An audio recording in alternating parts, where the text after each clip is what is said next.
අවසරයි අරහතුන් වහන්සේ පාද නමස්කාර කර සිටිමි.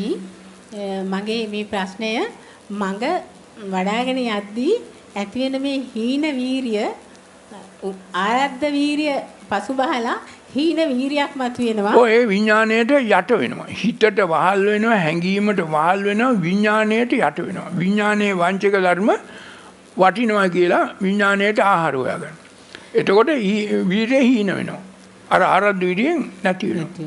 ස්වාමීනි ඒක විපාකාවරණයක්ද කම්මාවරණයක්? ඒක කම්මාවරණයක් විපාකාවරණයක් දෙකම වෙන්න පුළුවන්. නෙය්‍යාවරණයක් වෙන්නත් පුළුවන්.